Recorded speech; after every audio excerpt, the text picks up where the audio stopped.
Hello, hello, everyone. Thank you so much for being here with us today. I'm just going to look at my phone really quickly to make sure that, oh, there I am. I can see myself. I see you guys too. Hi, everyone. I am Brittany Rhodes, and I am the founder of Black Girl Magic, which is the first and only monthly subscription box designed to increase math confidence and decrease math anxiety in girls on the 3rd to 8th grade math level. And I am a very proud STEMinista role model. I want to thank you guys so much for joining us today, whether you're on Facebook or YouTube. Please drop an emoji or a hello or whatever in the comments. We are so happy to see you.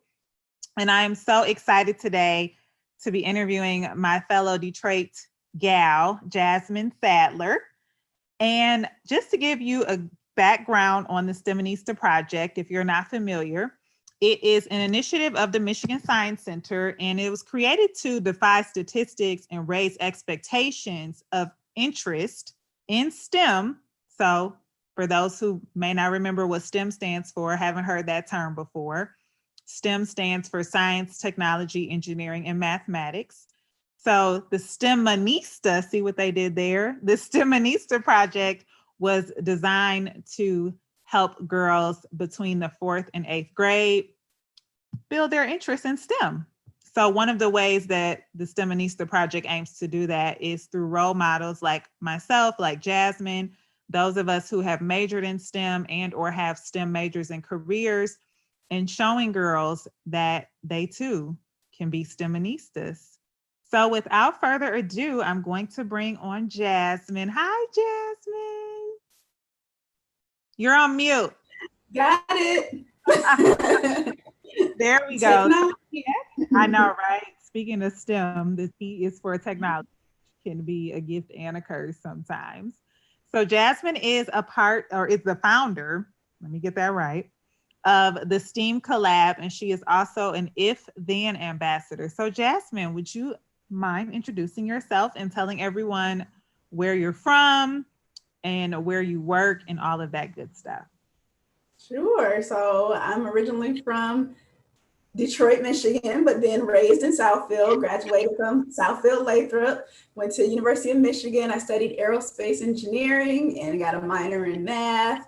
Also studied abroad in Hong Kong, and then worked as an engineer, as a test engineer, design engineer, a quality engineer, and a quality manager for 10 years, had a career in engineering for 10 years, and started my company about 5 years ago. It's called the STEAM Collaborative, and I work with program leaders like STEMinista, like Andrea, Emmy, to really work through the problems that they're having with growing STEM programming for girls and for African-American students. So really glad to be here. And now I just do this full time because I love it so much. Yes, come on full time. So I forgot to add, if anyone wants to ask, I have a list of questions here that I'm going to ask Jasmine, but if anyone tuning in on Facebook or YouTube has questions for Jasmine, please drop them in the comments and we will make sure that we get to your question. Okay. So Jasmine, what is your STEM hook? What inspired you to start your career path? Yeah, it was probably about 8th grade that I really liked math.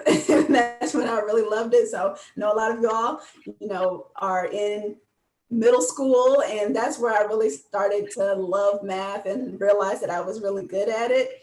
And in 8th grade, in algebra, my teacher was teaching something, and I wasn't really understanding it the way that she was teaching, but I was understanding it a different way. And so I'm like, if I get the same answer that she got, I think I'm gonna just do it my way. So then I started doing that. And then, she would put up a problem and I'd solve it really quickly. Then my classmates are like, wait, how'd you do that? And I'm like, well, I didn't do it this way. I didn't do it the way she said, I do it this way. And so I'm like teaching my classmates or tutoring them in algebra in the middle of class on how I got it. And so then it started helping them understand it better and them like it. So that was like my official probably STEM hook for the math side. And from there, I decided I wanted to be maybe a CPA, like a public accountant. And because it dealt with money and it dealt with numbers and math. But then it was a space shuttle disaster when I was in high school. And I was in a lot of programs like STEMinista growing up that exposed me to engineering. And from there, I decided to do aerospace engineering so that, people would be safe flying into space. Wow, what a story. Because I saw that you did DAPSEP, Detroit Area Pre-College Engineering Program, which I did as well. And there was we learned so much about engineering.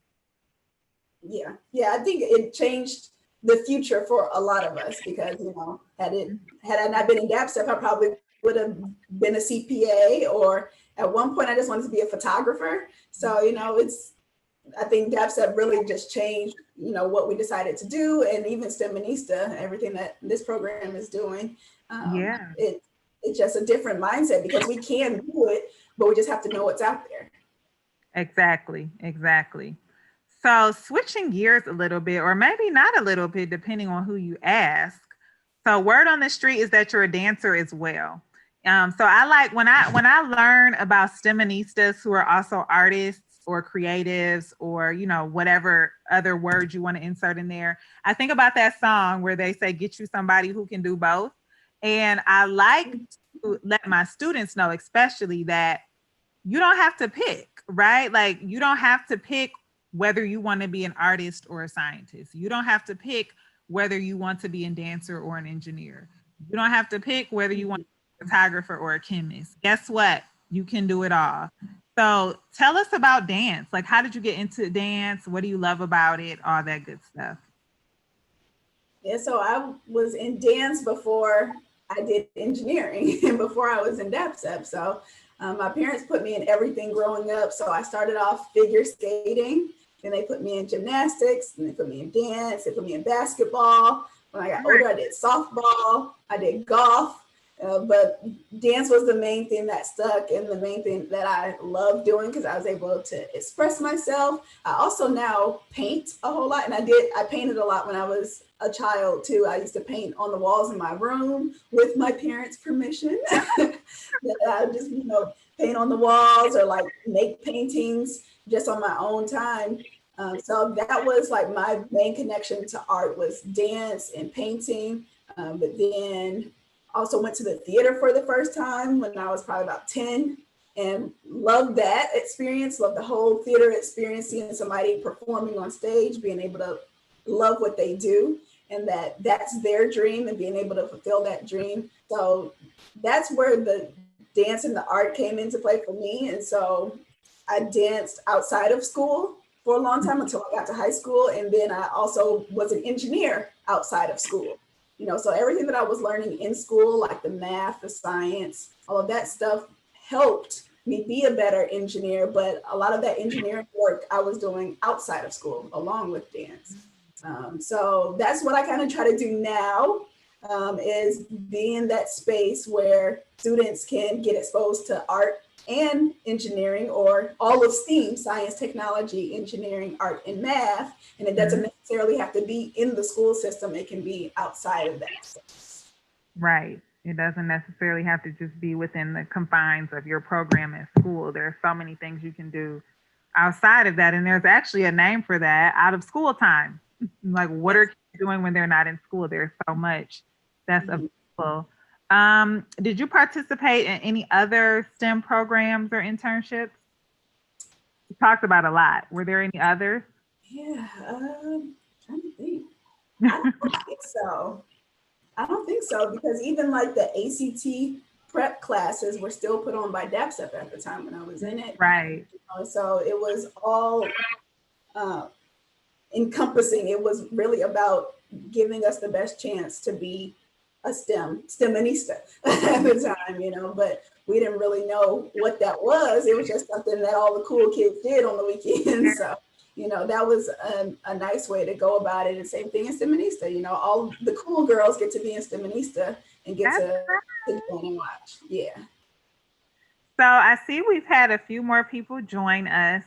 Please feel free to drop any questions for Jasmine in the comments. and we will make sure that we get to those. Okay, let me just check real quick and make sure we don't have it. We don't have any right now. Okay, next question. So let's talk a little bit about if then. Could you tell us more about what it means to be an if then ambassador and when you realized that you had a role in inspiring other girls in STEM? Sure. I'm over here dealing with some electrical issues right now. Listen, we'll just make it all of that today. So, If Then is an initiative by Lyda Hill Philanthropies. And so it's really about getting, it's 125 women in science around the country and making us famous, making women that are in STEM famous. And so that if anyone needs extra help, if anyone like in STEMinista, that's how they found me. Even though I'm from Michigan, even though I'm a STEMinista doing a lot of things, I now live in California. Mm-hmm. So it's, I don't always get that exposure and that connection back home, and then they wouldn't necessarily know about me. But if they can go through the If Then initiative, there's 125 ambassadors that fit whatever demographic you need. So a lot of times if they're looking for an engineer, I fit that. If they're looking for an African-American woman, I fit that. If they're looking for somebody who has dance experience, I fit that. And so then they kind of match us to whatever the needs are of any organization who wants to make women in STEM famous. That's really what it comes down to. Very cool. And how long have you been doing that? How long have you been an ambassador? It started at the end of last year. So it's probably been about almost a year.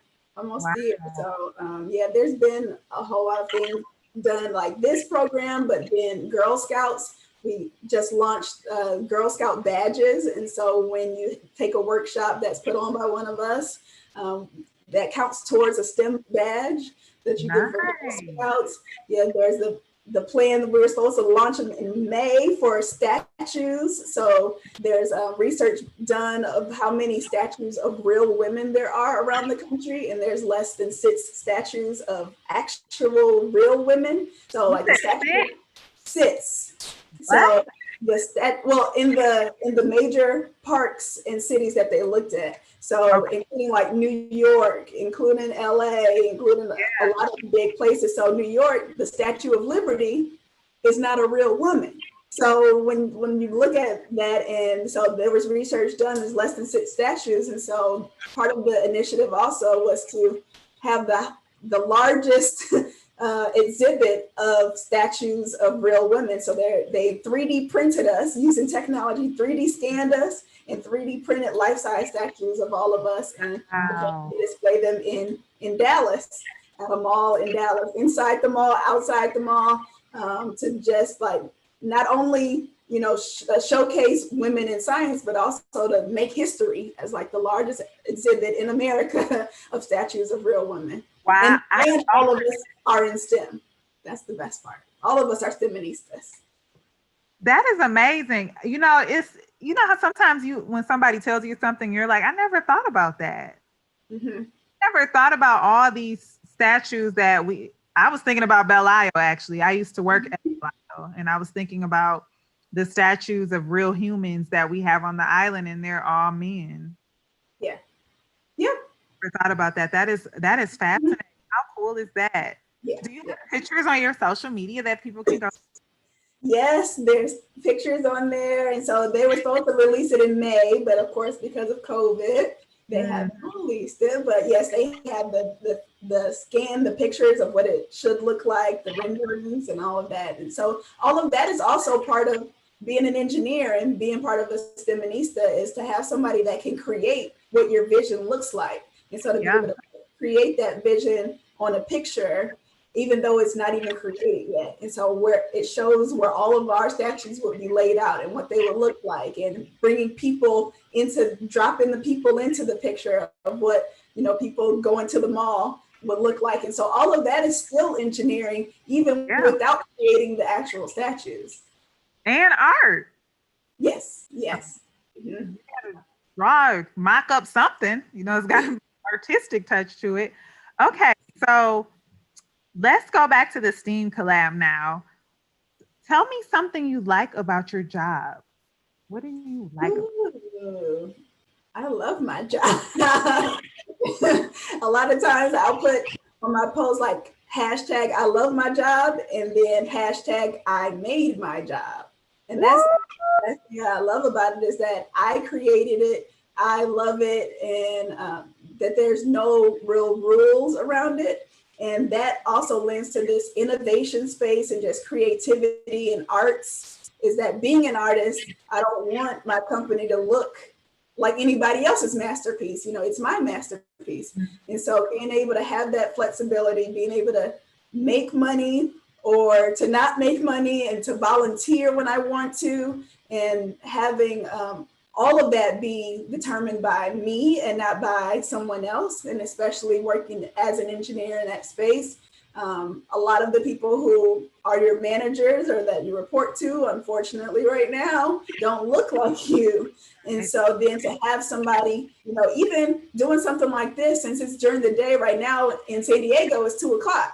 And so normally people are at work. And then so having to beg my boss, can I be on this thing that, you know, you won't meet any of these kids and they may never come work here. And so to my boss, sometimes their answer would be no, you know. Right. And so at this point, I asked my boss, and I think it's backwards in here, but I asked my boss, and my boss is me, and I said yes. So that's the best part I love about my own company. Wait, show the people those again. I think they're backwards, but boss. Yes, yes. And there's so much beauty in that. I also want to add to that, though, because I hear a lot of my students, especially my high schoolers, and I didn't share this earlier, I'm a tutor, so I'm not a teacher, but I tutor a lot of kids. And a lot of my high school students, you know, they want to be a boss. They want to be their own boss. They don't want to work for anybody. You know, they don't want to answer to anybody, which if that's your initial motivation, especially when you're a teenager, right? Like you don't want to listen to folks, that's fine. But you also have to put in the work. So you have put in the work, Jasmine. You have, I mean, just listing off all the things you've done, your background, your professional background, your educational background, you know, the things you were doing, helping kids with math when you were still a kid, you know, you have put in the work. And so I really want to underscore that while it is great, because I feel the same way, when I want to take a day off, I just mark it on the calendar and the day is off. No need to fill out any forms or anything. So it's definitely a beautiful thing, but you also, for the young folks who are listening today, you don't just get to walk into being your own boss. You have to put in the work. And that might involve you working for somebody else first. And that's okay, because you're ready once it's time for you to work for yourself, and you'll have the discipline and the skill and everything you need to be successful. Yeah, so that actually happened to me when I fully quit my last job after 10 years working as an engineer. I had the vision for this company initially, and that was probably like 6 months after I started working. And it's taken me 10 years to officially quit working. And so for me, you know, when I would tell people, especially ones that I meet now in the entrepreneur space, which means you own your own business. Yeah.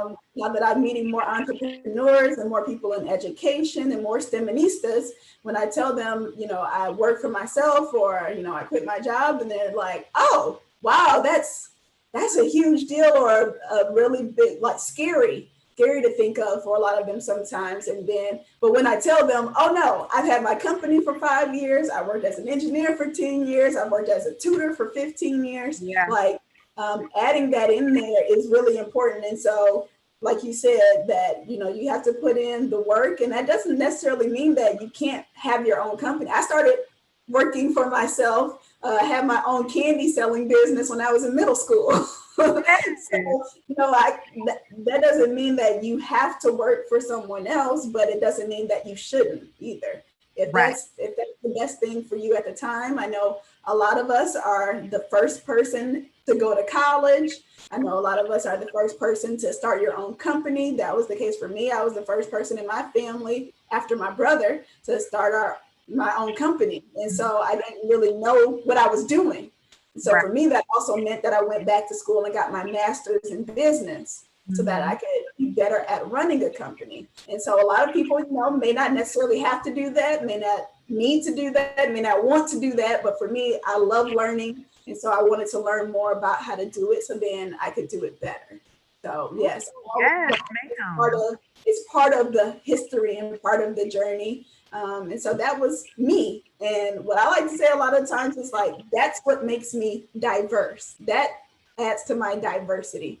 So again, for the If Then initiative, you know, when somebody's looking for someone who studied abroad, when they're looking for someone who danced, when they're looking for someone who did ice skating, when they're looking for someone who tutored, when they're looking for someone who had their own company when they were a kid, you know, they're not just saying, I want a Black woman, because all of us are women, but they're not just saying, I want a Black person. They're saying, I want these different qualities and these different experiences that you've had throughout your whole life.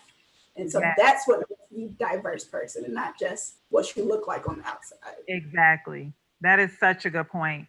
And I want to read a comment really quick. I see we have here from Dr. Shelley Jones, who was actually one of the mathematicians I featured in the Black Girl Magic Box. And she said, very interesting. Young people need this. They can create their own job/career. They absolutely can. Thank you, Dr. Shelley, for that. Jasmine, you mentioned a couple things that I wanted to follow up on. So you talked about studying abroad, and you talked about diversity not being just what you look like or what you identify as from a gender perspective. You have been all over the world, Jasmine. Okay, so tell us about your study abroad experience. Yeah, so study abroad, actually, it came about while I was about to be in my senior year. So I did internships while I was in school, which means that I had a job during the summers in between engineering. I had engineering jobs that were paying me to be an engineer before I got a degree in engineering. And then I had a co-op, which meant I took a semester off of school and worked at an engineering company. And then right before I graduated, so probably like my senior year, actually, I haven't really told too many people this, but I didn't really calculate my credits right. And so then I end up not having as many math credits as I needed to graduate because I did all of my math prerequisite classes before my first year was done. I did AP Calc in high school, I did Calc 2 in college, Calc 3, and then differential equations. All of that was done before my first year. But then for University of Michigan, we have to take advanced level, either math or science classes. And so I was like, okay, well, I don't want to take that anymore, never mind. I won't get a math minor anymore, it's fine. And then come to find out I didn't have enough advanced classes. So then I was like, well, let me see what I can do. And I asked the office, went to my advisors there, and they recommended study abroad. So I studied abroad in Hong Kong. I took 2 math classes over there, my advanced level math classes. I took a Chinese writing class, the history of Chinese writing, and then I took an ethics class over there. So I went to Hong Kong University of Science and Technology for a semester, and it was an exchange program. So I paid the Michigan tuition and the student there paid the Hong Kong tuition. So then we just got to switch spots. Except for me, my tuition was actually covered under scholarship through Michigan. So I didn't have to pay anything. And so then I just got to go to Hong Kong in their place. And another big thing at Michigan, they have an international programs and engineering office that coordinated all of that and also has funding. So I would have had to buy my flight over there, which is like over $1,000. So I went to the office and then they had me print out how much it would cost. And they gave me a check to buy my flight to go to Hong Kong. So it was an awesome experience. Went to a lot of countries, just like on the weekends, because it was really cheap. We were already over there, went to Malaysia, Singapore, Xi'an, Beijing, Korea, Macau. So a lot of different places while I was over there. Thailand, Bangkok was my favorite, went to the Philippines. So I got to just visit a lot of other countries by being over there in China already. So just did that with some of my classmates. And I actually started a hip hop dance team while I was in Hong Kong at the school there. So another one of the exchange students who actually was living in Chicago, went to Northwestern at the time. Him and I became friends and we both loved dancing. And then we would see some of the local students who lived there practicing just on their own every night, like break dancing. So then we joined forces. And so we started teaching them hip hop choreography and they started teaching us breakdancing. And then at the end of the semester, we performed in front of the whole school. So yes, it was yeah, I mean, but that's exactly how we started this off. Like, you don't have to choose which one you want to do, and you can actually add these different experiences in, even though it's just you go into college and it's just an education, but you can add these other things in: internships, co-ops, a job, student teaching, you know, different things you can add in to make your college experience a lot more diverse. So then when people are looking for candidates who have study abroad experience or who have work experience, you come up first on the list. I just love this story. I really do. I view math as something that can unite people because it's pretty much the same in every country, and dance is as well. You know, Mhm. perhaps there were language barriers you guys may have had if you were trying to speak to each other verbally and speak maybe your native language and their native language. Maybe that they weren't the same, but that dance language removed any other type of barrier. And look at how you guys were able to come together. That is such a beautiful story. So I have a couple more questions. And again, if anyone on YouTube or Facebook would like to ask Jasmine a question, please drop it in the comments. I have a couple more. So you've been talking about this amazing background, right? Like, you were talking about AP calculus and Cal 2 and 3 and differential equations and all these different types of engineering jobs. I think a lot of times, just from my experience having a math degree, a lot of times people think that when you study STEM, especially anything math and science heavy at a higher level, and when I say higher level, I mean you're taking advanced placement classes, you're majoring in these subjects, that comes easy to you all the time. Mhm. And I'm the first one to let people know, like, I struggled to get my math degree. I put in some work. It was a lot of long sleepless nights. So in that vein, through all of this, through all of these wonderful experiences that you've talked about, did you ever have any feelings of self-doubt? And if so, how did you work through that? Yes, yes is the answer to that. I think the big piece that started the self-doubt was that I didn't see anybody who looked like me in the space that I was in. You know, so I did aerospace engineering, and so while I was in the National Society of Black Engineers, which is a organization for Black engineers, in my actual major in aerospace engineering, there was only, at the time that I went, only one other Black woman. And we were actually kind of like misaligned on when we had class together. So we never really actually had our classes together. And then, yeah, a lot of it was just, I've never seen a Black woman rocket scientist ever. You know, I didn't know one. And so, like, the times that I was going through where things were getting harder, I'm like, there has to be somebody who's done this before. Yeah. But I didn't know who it was. So I just imagined that there was somebody out there that had been through this really hard stuff before. And so that was a big piece of the self-doubt. And then that led me to considering switching my major. So I considered switching to mechanical engineering. I considered switching to math as a major. And so, but what I learned from math, when I went to consider the classes that I had to take and what could transfer over, there were a lot of math classes that wouldn't transfer because, you know, I'm doing like thermodynamics, which isn't necessarily a math requirement. Right. And so then I would have to take like abstract algebra and like really weird classes. No offense to you, Brittany, but really weird classes that I didn't understand like the real world application to a lot of this stuff. And then I just didn't understand it. I just wasn't good at it. And then also about math and some of the other even STEM disciplines, if you don't go back and get a master's degree, then it's hard to actually work in that field. Compared to like engineering, it's a professional degree once you graduate. And so you can get a great job just having a bachelor's degree in engineering.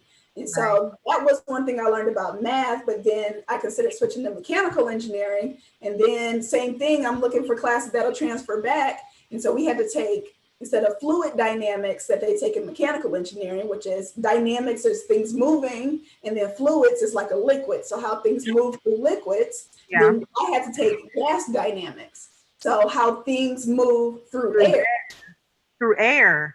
Yeah, through air, gas, you know, things like that. And so the properties of it, which doesn't transfer and take place of fluid dynamics. So then after I took gas dynamics, I'd have to go back, and if I switch my major now, take fluid dynamics and other classes like that. And so that was part of the reason I didn't switch. But then also when I learned more about engineering and the different types of it, they're very, very similar. And so civil engineering are things that don't move, but it's like, you know, the properties about like physics and gravity and how it doesn't move. So like a bridge or a freeway, things like that. So civil engineering or building. And then mechanical engineering is something that moves in 2 dimensions, like a car, or 2 dimensions, like an elevator. But then aerospace is things that move in 3 dimensions, like airplanes. And so it's all very similar. It all has to do with physics, but each one is a little different. And then that's why a lot of people consider aerospace to be a lot harder, because you're not just doing something that's not moving and the gravity effects on it not moving.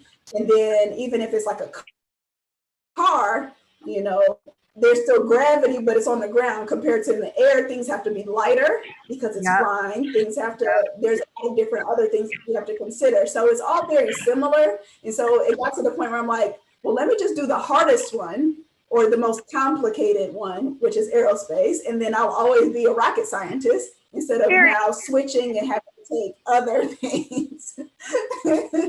So yeah, so self-doubt sometimes, I mean, as one of my favorite mentors says, you have to be your own self-validation. You know, you don't, sometimes you just don't have other people that know how to motivate you because they're not going through it. But, you know, people like Brittany, people like me, other STEMinistas are here to say, like, we did it. And that's why you're the reason that we did it, is so that we can tell you, you can do it. If we never would have finished, then we couldn't tell you that. So. Yeah, exactly. What a great answer. And as you know, as we talked about earlier, we both did DAPSEP. I actually started out as a computer science / computer engineering major. I went to Spelman, and I was going to do the 3-2 program where you do 3 years getting a science degree and then 2 years getting an engineering degree. And I thought I knew about the disciplines, but you just broke it down like so beautifully. Like I never realized it. As you were talking, it was making me think, and I'm not going to get too technical, so I don't want people for us to lose people, but it was making me think of the plane, like the mathematical plane, and you start with 1 dimension and then 2 and then 3, and then in some cases you can have a 4th dimension. So that's where my mind was. And I think it's fair to talk about that kind of stuff here, and then even to talk about like that's the difference in the different calculus levels. Or so like we have Calc 1, which is talking about the area under a curve. And so I like to try to say, so I have this book here. And then if I wanted to calculate the area under here, you know, it's basically just like a box that you can calculate. But then if you start to have something curved, like my purse, and it's curved, now you can just estimate what this is, and now this is a box, and you calculate the area under there. And then once you get to like Calc 2, then you start to talk about 3 dimensions. So something that's actually 3-dimensional. So now you have the volume under this whole thing. And so that's where that stuff, I mean, and it's all very valid. And I realized it this week because I'm actually a tutor too. I started my company in math tutoring, and my student, she's going from 8th grade to 9th grade. And I've been her only math teaching since Corona started. Since this is when it started, she's only learned math from me. And so she knows algebra because she learned that in middle school, but now that she's going to high school to understand, like now you're having to use 2 equations and 2 unknowns. And so I know some of you all may have heard of some of that already, but then that's still algebra because you're solving that equation, but now we're just taking it up a notch. And now you have two equations, two unknowns. And then at some point later on, you start to have three equations, three unknowns, or four or five, or different unknowns. And so that's, I think that's a really good point to mention. And I like to share it because I like to be, at least if the students haven't heard of this stuff, I like to at least tell them about this stuff so then they can at least say that they've heard about it at some point before they have to learn it in class. Because a lot of this stuff, you and I didn't learn until college. Yeah. Yeah. Even now, like when I talk about multiplying whole numbers versus multiplying fractions, right? If I'm teaching a student how to multiply whole numbers, I'll say, this is what's going to happen when we're multiplying a whole number. This is going to be different once you start learning how to multiply fractions. But we'll talk about that right now. I just want you to be ready. Yes. Because we typically talk about multiplication making something bigger. When you learn how to multiply fractions, sometimes your answer is smaller. So you're right, just to give them that so that they're not blindsided, like, wait a minute, up until this point, y'all said, and then how you gonna add this extra stuff that nobody told me about? Okay, we have a question. Yay. Forgive me if I pronounce your name incorrectly. It is from Adasola. I hope I said that right. Adasola's question is, what's in store for you, Jasmine? What is the best place for young girls to start getting a feel for engineering?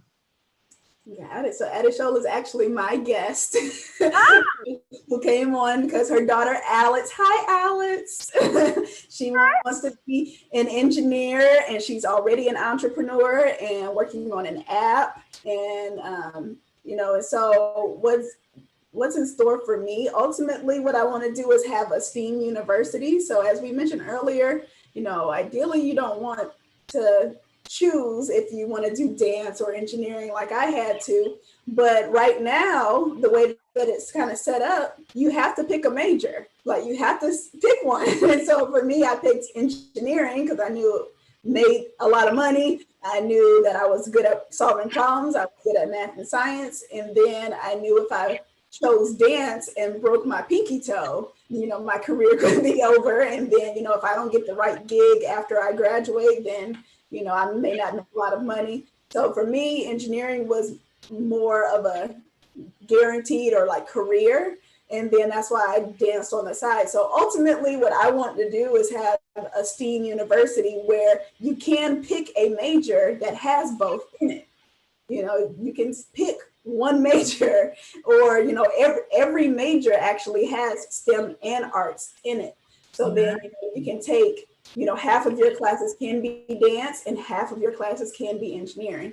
And so what is in store ultimately, and but right now, I guess in the shorter term is figuring out distance learning in a better way, ultimately having a lot of students pull out of the public school system and be able to teach them the things that they actually need for real world applications. So what that means is, how do you use STEM in your everyday life?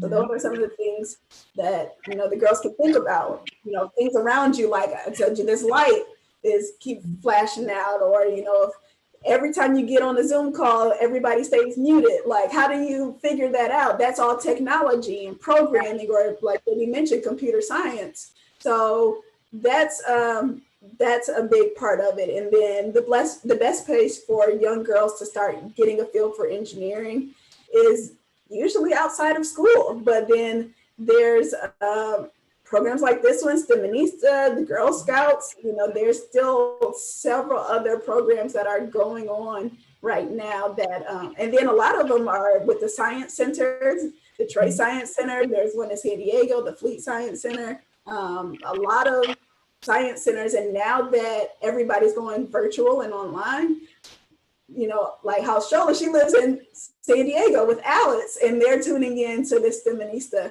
workshop right now. And so you all can feel free to do the same. So anything that I'm doing in San Diego, you're all welcome because we're all virtual now. So we'll take advantage and maybe start exploring some options of things that aren't necessarily in your area that you that you know about, but things that can be all around the world that you can tune into now.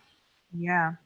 And I'll add myself, my business as a shameless plug there in terms of getting a feel for engineering. So my subscription box, I literally ship math confidence straight to your doorstep. So you don't even have to leave the house for this experience.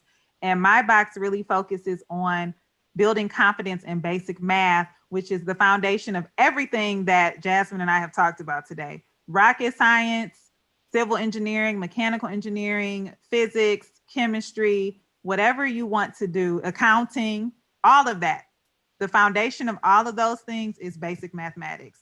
So when I say basic mathematics, I mean fractions, I mean decimals, I mean percentages, I mean negative numbers, addition, subtraction, multiplication, division, all of those things that are the building blocks for just about everything you want to do in life, even going into the kitchen and cooking. You need a solid foundation in basic mathematics. And so I create a real world experience, as Jasmine was talking about.